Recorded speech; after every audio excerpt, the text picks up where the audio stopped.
What is up, guys? This is that GTA Fan 720 with an exclusive first look at a fake, but albeit same design and everything, Samsung Galaxy S8. You cannot see that. There we go.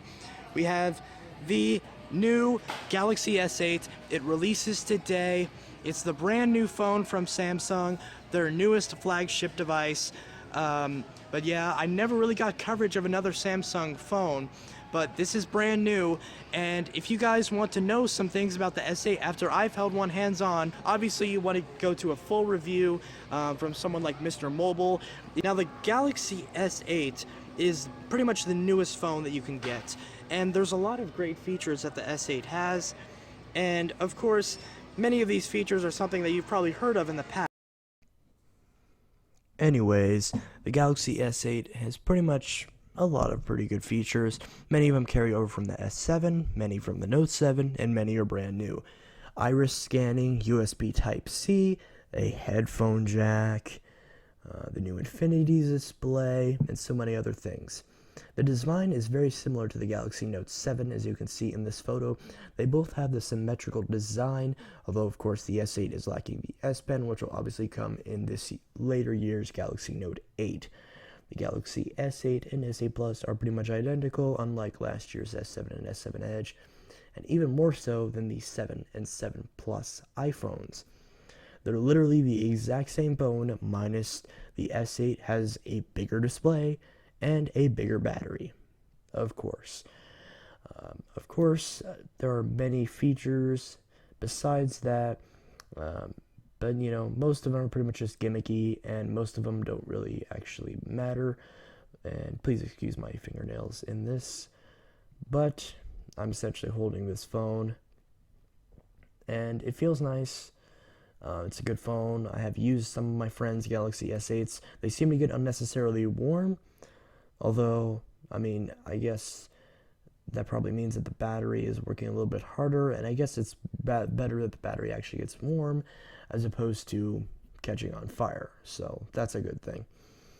Although, I'm going to be honest, I haven't heard a single story of S8s catching on fire, so if you're one of those people who are worried to touch any Samsung phone since the Note 7, then you just don't even worry about it. It's not going to happen to you. But the Galaxy S8 doesn't have much bigger batteries than its predecessors. The S8 has the exact same size battery as the S7 at 3,000 milliamp hours, and the S8 Plus has the exact same battery as the Note 7 at 3,500 milliamp hours. But the S8 Plus seems to do really good in battery life, and the S8 seems to be pretty good as well. Although, based on battery life, the S8 Plus is definitely what you want to go for.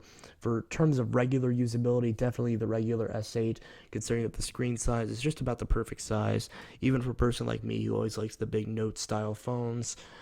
Plus, the fingerprint sensor will be a lot easier to reach.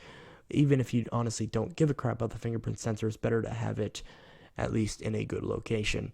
And there was like some kid that came around during this footage, and he was looking at the phones and everything, and we talked about the phones for a little bit because he knew some people who had the phones. At the time, I didn't know anyone who had the phones because the phone was being released that day and nobody had it yet.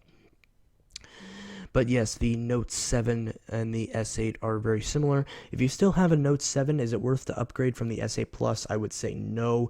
If you still have a Galaxy S7 Edge, is it worth upgrading to the S8 Plus? No. If you have an S6 Edge Plus or an S6 and your contract is about due, should you upgrade to the S8 or S8 Plus?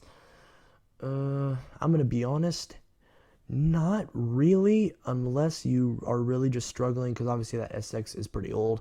The battery is probably starting to wear down. They didn't have good battery life even when the phones were new. So if you're worried about that and you don't mind having to buy new accessories for the USB Type-C port, then yeah, get the S8. If you have anything older than the S6 and you're worried about getting the S8, then I'd probably go for it. If you had a Note 5, Note 4, Note 7, anything like that, I would honestly wait for the Note 8 and keep using whatever you have for the time being. Yes, everyone else has S8s and everything, and that's pretty fine and dandy, but the truth is that if you really need that S Pen, then I wouldn't go for the S8 Plus. Even then again, I am a heavy S Pen user, but if you honestly don't really care about the S Pen, you literally never touch it, then yeah, go for the S8 Plus. But I would say check out both of them first because you might prefer the smaller S8 or you might not. This isn't really just as simple as look at the features and buy it. You really have to see which phone. You have to actually hold both phones, see them in store, see them actually working, and then you can see essentially how how it feels to you, how you would enjoy using the device, and if in turn you would actually want to purchase it.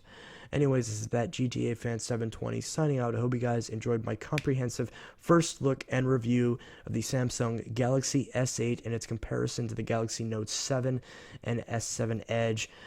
If you guys enjoyed this video, definitely drop a like on it. And if you have any comments, I know there's a person in my subscriber feed who's going to comment about the Note 7 being there, but that's fine. This is that GTA Fan 720 signing out, and I hope you all have a good one.